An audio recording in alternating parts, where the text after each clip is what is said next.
Hey everyone, this week's episode features an interview I recently did on Make Space for More, which is hosted by Melissa Swink. Melissa is the CEO of Melissa Swink and Co., where she helps CEOs build systems, scale their businesses, and create more freedom. Make Space for More is the podcast to listen to if you're a CEO who just feels like you're drowning in your business and you need to know how you can come up for air, so make sure you check it out. Enjoy! Hi, everyone. Welcome to the Make Space for More podcast, where we talk strategies for growing and scaling your business in a way that's authentic and aligned for you. I'm your host, Melissa Swink, and in today's episode, I am very excited to welcome a very special guest. She's a client of ours. She's a fractional CFO, and I can't wait to talk with her, learn more about her business and how she helps her clients, and also help all of you take that information and be able to apply it as well. So Shelby Ashley, she is the owner of Optimized Financial Solutions. As I mentioned, she is a fractional CFO who helps business owners get clear on their numbers so they can make smarter decisions and actually enjoy running their business. We're all about that here on the podcast. I love all of that. It's just so aligned. Shelby is also about keeping things simple, paying yourself well, and building a business that doesn't run you into the ground. She lives in Huntsville, Alabama, but serves clients all over the United States. When she's not buried in spreadsheets, she loves hanging out with her husband and 4-year-old son. Shelby, welcome to the show. Thank you so much for having me. Yes, absolutely. So there's so many things that I want to unpack just in your introduction alone. But before we dive into all the things kind of business related, why don't you tell us just a little bit about you? Yeah, okay. So you've said a lot in my introduction, but like you said, my main goal as a fractional CFO is to help my clients build businesses that they don't hate. Because I have seen so often in just throughout my previous work history of business owners that build businesses to try and escape, the 9-to-5 trap. And now they're in the 24/7 trap. And I make it my mission to kind of get them out of that. Oh my So gosh. I started out my career in public accounting, and then I was a financial analyst in the corporate world for many, many years, and realized that I really loved doing the work. I love painting pictures with numbers. Like, I use numbers to tell stories. I tell my clients, your numbers aren't good or bad, they just tell a story. And so really loved doing that. We had our son, and then I kind of realized shortly after that, I don't really care for somebody else dictating my hours for the rest of my life. And so that's what kind of propelled me to do this on my own and help small business owners who kind of have that same mentality, but may not have kind of the business acumen in order to really grow and scale their business. And that's where I come in. I just want my clients to focus on what they love doing best and let me take care of the burden of trying to strategize around financials. I love all of that, everything that you just said. And especially we went from working the 9-to-5 to the 24/7, Yes. which is so true for so many of us. I know It is. my first goal when I started my company, and, you've probably seen this many times and maybe even seen this in yourself, was my first number one need and goal was to replace my income, be able to keep paying my bills.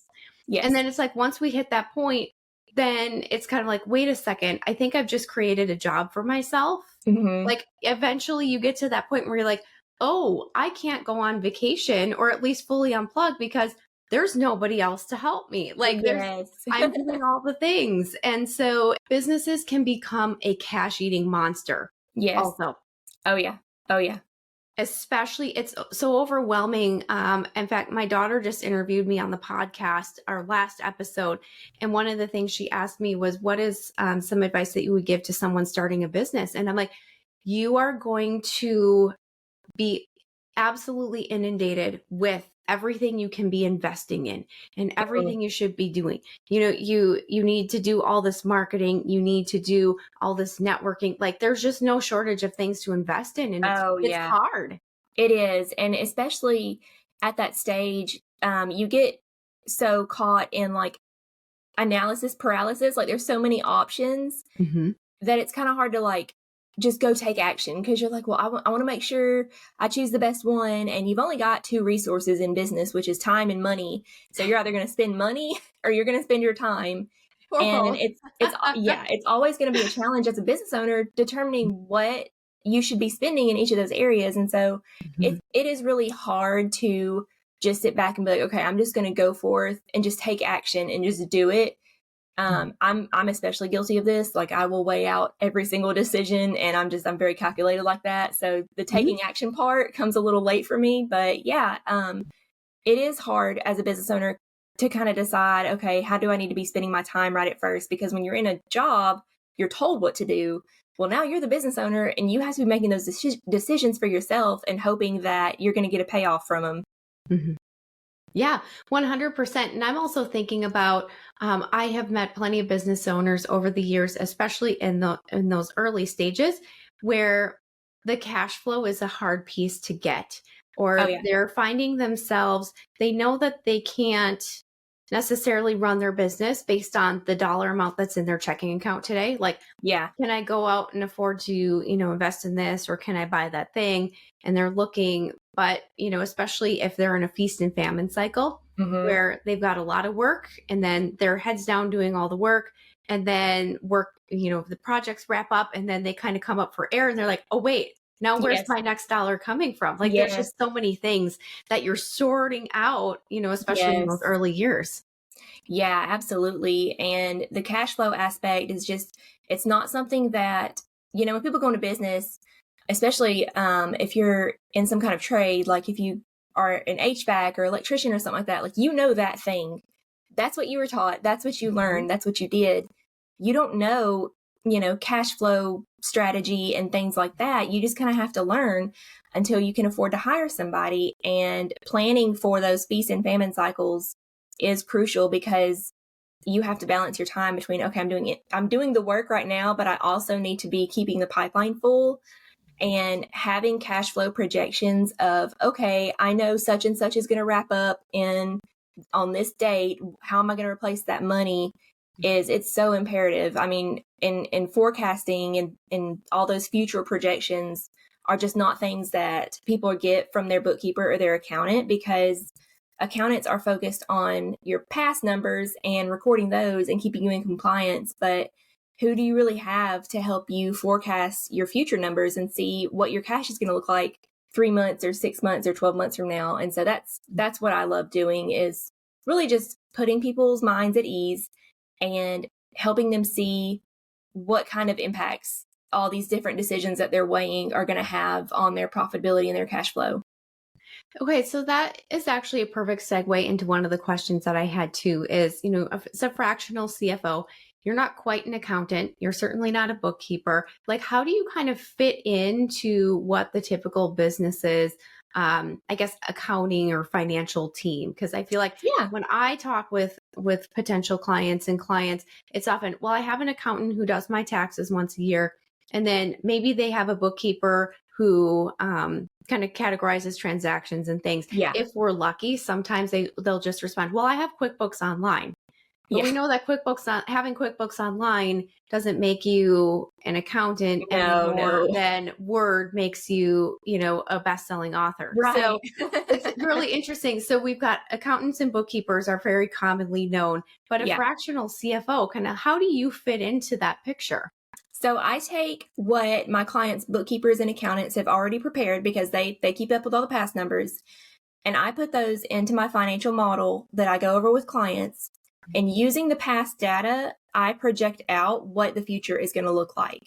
And then when I'm on calls with my clients, we discuss different things that they're thinking about doing in the business, and I show them the impact it's going to have based on the projection that I've given them.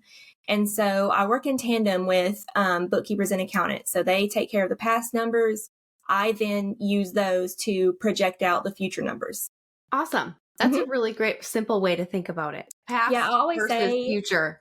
if your business is a car, your accountant is like your rear view mirror showing you where you've been, but your CFO is like your windshield, like, where are you trying to go? Yeah. Yeah. Yes, absolutely. So now, Shelby, what types of clients do you work with typically? I mostly work with service-based clients, and that spans from marketing to, I'm trying to think, let's see, I've got several I marketing put you on the clients. spot. I do the same thing when I people know. ask me that question because we have probably about, between 40 and 50 clients Yeah, at a time. yeah. So then you sit there and you go, well, because it I varies know. Like, so let me go through much. the roster. I do have several marketing clients. For some reason, marketing, I guess because the creative mind is so much different than the like numbers mind. I like working with marketing people because they know that like they don't want to do anything with numbers. I also have some trades because it's kind of the same deal with them. Like they went into business because they wanted to do that trade. They did not want to worry about numbers or keeping up with finances or anything like that. So, but mostly, I guess if I could give it a blanket, I would say any like service-based kind of business. Got it. Okay. And so I'm going to go to the dark side for just a second here because I absolutely see the value in what you offer. But what are some of the risks that somebody might unfortunately encounter if they are not looking at their numbers from a forward thinking perspective, on their own, certainly, or definitely without the help of somebody like yourself, a fractional CFO? What are some of the pitfalls that you see, or Yeah. maybe some things that have happened to clients who wish they would have worked with you sooner? Well, the number one is running out of cash because you can be profitable. And I've had clients that have come to work with me because they had profit on paper, but they didn't have any cash in the bank and they couldn't understand why. But yeah, the biggest thing is everyone's biggest fear, which is your business running out of cash. Yeah. And my work is to prevent that from happening. Not only prevent it, but to help you have, a cash surplus. But that is the biggest pitfall. Beyond that, it's just small things like having to let go of team members. I mean, I've been fortunate that all the clients that I've worked with really truly love their employees and want to be able to give them raises and invest in them. And I've worked with people who, by the time they've come to me, are kind of bummed out because they've had to let key employees go because they just couldn't sustain them anymore. And it really affects people. And so that's one of the bigger ones too, is letting go of key team members or just having to, ultimately close the business altogether. And I think the biggest fear for business owners is having to close the business and go find a job, right? So, Yes. so that's definitely what the risk that you run into if you're not staying on top of things, and if you don't have somebody on your team that's showing you, hey, here's what needs to happen if you want X amount in the bank.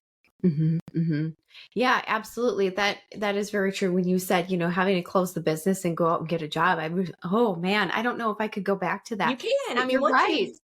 once you've worked for yourself, you can't work for somebody else anymore. Like, Yes, exactly. I yeah. mean, we won't go down that rabbit hole. I do know a couple of people who have gone down that path.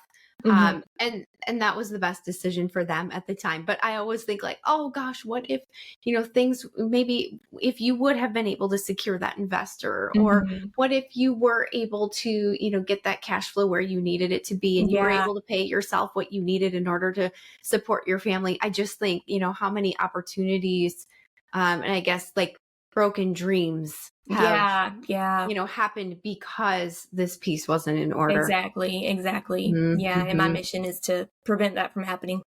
I love that. Now, when Yeah. do people typically start working with you? I mean, ideally, it would be sooner rather than later as they're building their business and they have that. I guess I'm going to say mentorship from you as they're continuing to figure out their finances and what to invest in, and how quickly to grow and all of those things. But ideally, like, when does somebody start talking to you or a fractional CFO? Ideally, it's once they're close to hitting the $1 million revenue mark, because anything before that, you're really just focusing on getting more sales. You might have a few team members, but really your main focus is on, I've got to get more revenue. I've got to get more revenue. Once you've hit the $1 million mark, you kind of shift to, okay, you've probably got some kind of systemized revenue generation happening at that point. Now let's figure out how we're going to get to the $5 million mark or the $10 million mark, because that's going to take a lot of scaling and a lot of hiring, figuring things out, what works, what doesn't. That's the optimal time to hire a CFO, because you've got all these decisions that you're going to have to make. And now you've got somebody that you can bounce those decisions off of and see what's going to happen to your profitability and your cash flow by, making such and such decision, buying this piece of equipment or hiring this person. But Mhm. before the $1 million mark, I mean, you're just focused on sales. It's really not Mhm. in anybody's best interest to hire a CFO at that point. Okay, that's super helpful to know. So anybody who is, say, at the multi-six figure mark and they're working towards that, $1 million revenue goal, do you have any, books or tools and things that you recommend for anybody who's not quite at Yes. that point and they're ready to work with somebody like you? Yes, I have just a free download that I give people that are kind of in that space. And all it does it's a PDF that goes over everything starting with leads all the way down to owner distributions, everything in your business that affects cash flow, not just profitability, but cash flow as well. Yes. And it just explains how these things are calculated and best practices in order to keep up with them.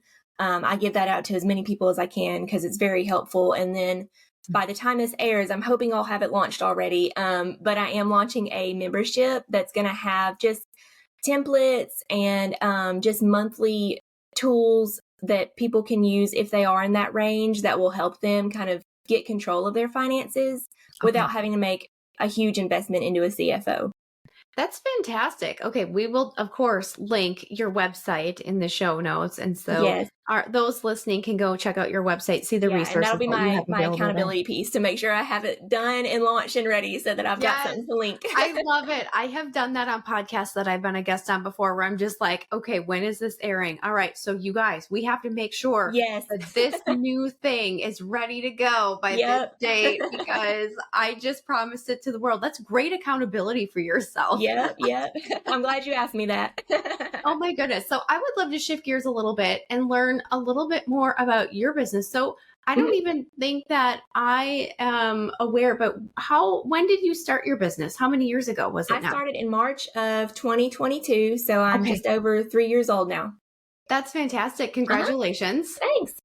You made it through the first year I did. and I then made it through the you're first well on your year. way to 5 years, that Yeah, 5-year yeah. It marker. was a very, very dry first year, and now year 2 things started really ramping up, and then now in year 3 I'm like, "Oh my gosh, this is bigger than I could have dreamed," which is why I thankfully found you, Melissa, and got a VA, which has just been tremendously helpful.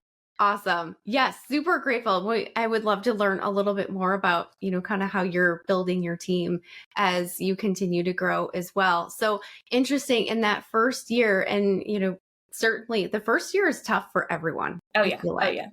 Yes, it's very rare that the first year is just like over the moon, like Oh clients yeah. are coming from everywhere. I am thinking of one potential client I'm talking to right now. She happened to be a really big name in her industry. So when she left her employer, so Mhm. many people just like went searching for her. Oh, That nice. doesn't happen very often. Yeah. She's in a Unless you're very like unique a perspective. hairdresser or something.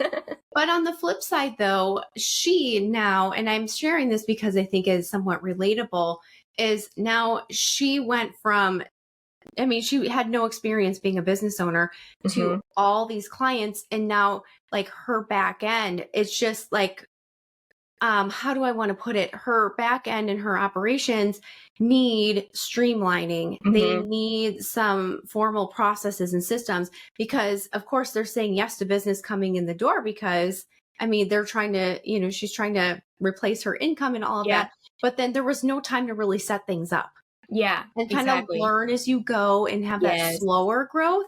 So now all of a sudden she's like, I have a mess behind the scenes Yes. and I'm scrambling and I'm spending way more time than I need to do basic things because we have no systems in place. We have no filing system. We have Yeah. no workflows for these things. She's like, I've Yeah. got 5 different email accounts. Like Oh my it's gosh. just, Yeah. yes, Yeah. behind the scenes is kind of exploding. So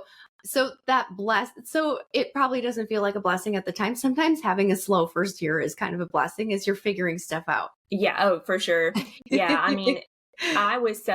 Nobody in my family is a business owner. I never thought that I would ever be a business owner. I was raised by a line of engineers. Like, nobody owned a business in my family. Like, you just went to work. So with me, it started out as just, well, we have our baby and I don't want to work for somebody else. I just want to work on my own time doing just like some freelance work. And then things started to pick up and I thought, okay, well, maybe I can actually turn this into an actual business. And then they started picking up more and more and more. And I was like, okay, I'm doing all of the work, everything down to like worrying about my email domain and things like that. And then going out to a networking event, trying to find more clients. Like I'm doing everything. Yep. I need help. And so really what prompted me to reach out to you was I really wanted to expand like my online presence because all of my business had come from word of mouth. And I had a website, but nope, I don't think anybody's ever been to it. But I was It like, will be now that you mentioned all these resources, right? yeah, now that I've got all these things that I need to create. Yep. But I was like, man, I would love to have like a newsletter and a podcast and all these things, but I had no clue how to do any of that stuff. Sure. No clue how a CRM worked because like you said, you start a business going from a job where you only have to do that job. You start a business and you have to do all the jobs. Mm-hmm. So when Rose started working with me, I mean, she took care of all that. So now I've got the podcast that goes out weekly, and then Rose posts something each day from the podcast. She sends out a newsletter, she sends out a blog, she cleans up my email, takes care of my calendar, like all these things that I no longer have to worry about. And it's just amazing. All I have to worry about now is going out and getting more clients and then serving the clients that I do have. So it's been great. I love that. I love that. So before I forget to ask you this, because I want to make sure that we absolutely capture this on the podcast, what is your podcast? Tell me about that. Sure. So my podcast is called Cash Flow Confidence.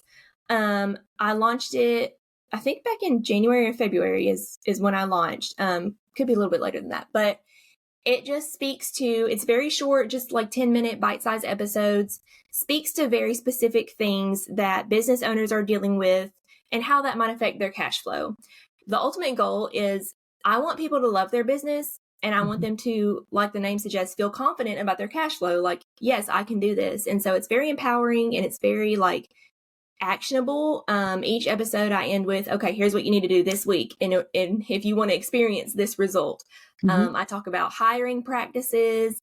I talk about budgeting, just everything that, way beyond just financial stuff. But at the end, I kind of tie it into here's how it's going to affect your cash flow by making these decisions.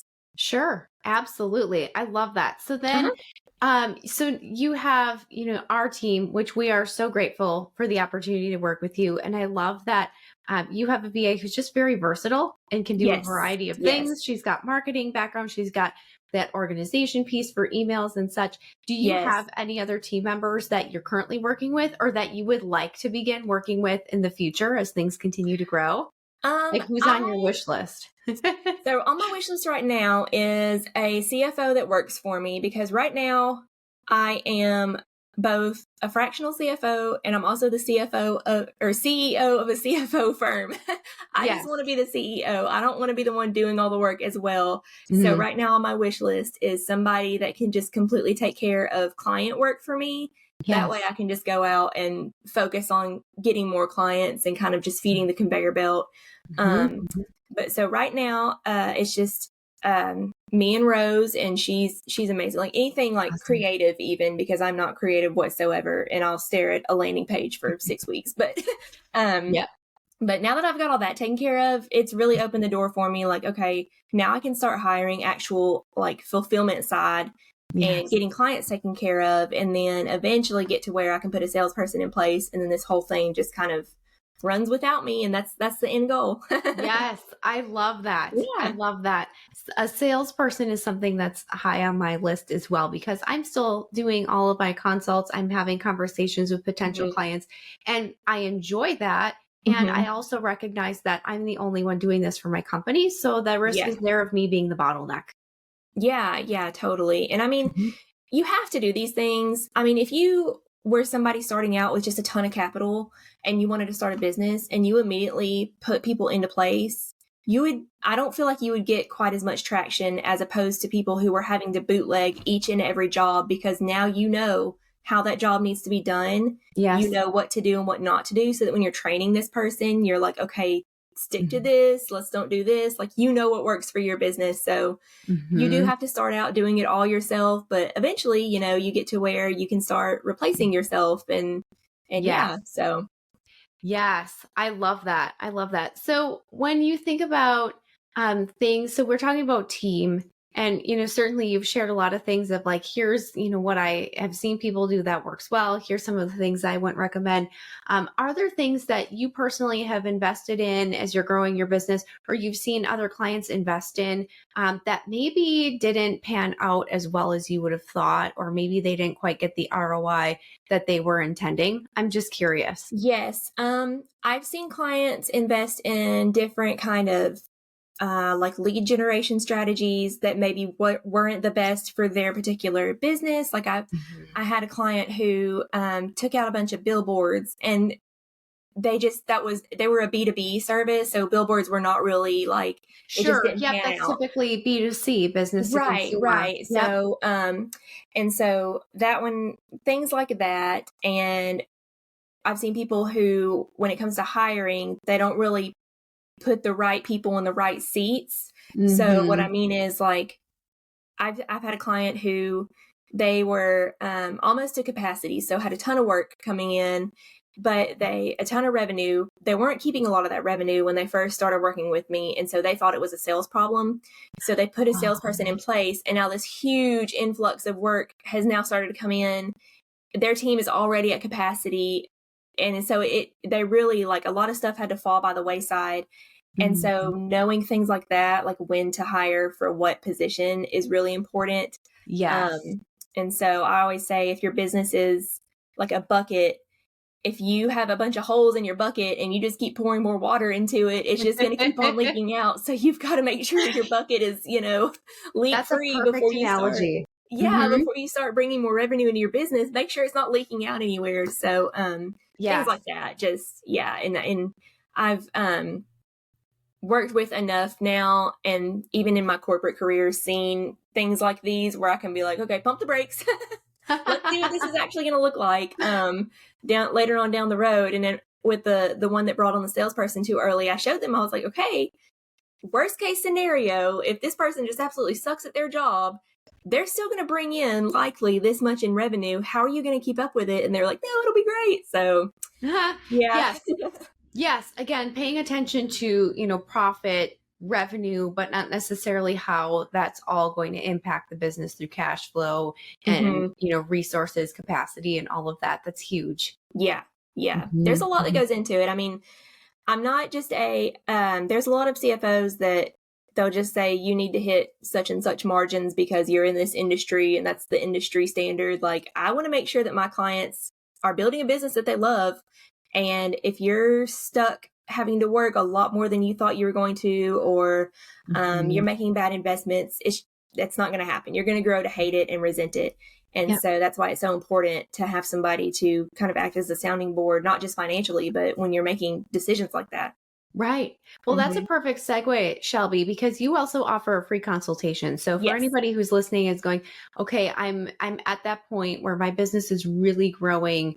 We're approaching that $1 million mark. I think that I do need to have a conversation with Shelby because I need somebody who can kind of help me figure out who my next key hires should be and how we need to make sure that we can sustain the growth that's coming forth, not just bringing in more and more revenue, because to your point, and I would highly agree with this, that's the biggest focus at this point. And then it's like, okay, now how are we setting all of this up? How can somebody find you and have a conversation with you? So I'll give you my email to link in the show notes, but I do offer free consultations. Just email me and reach out to me. It's completely free. And then I also, once we've talked a little bit, I offer a free financial assessment, which is where I take your prior 2 years of numbers and I throw them into my financial model. And then together, you and I will get on a Zoom and I'll show you kind of any trends that I'm seeing or any red flags or opportunities for growth. I do this completely for free because it just allows me to show people how I work instead of just tell them. So yes, I do offer a free consultation and a free financial assessment. I love that. Thank you so much, Shelby.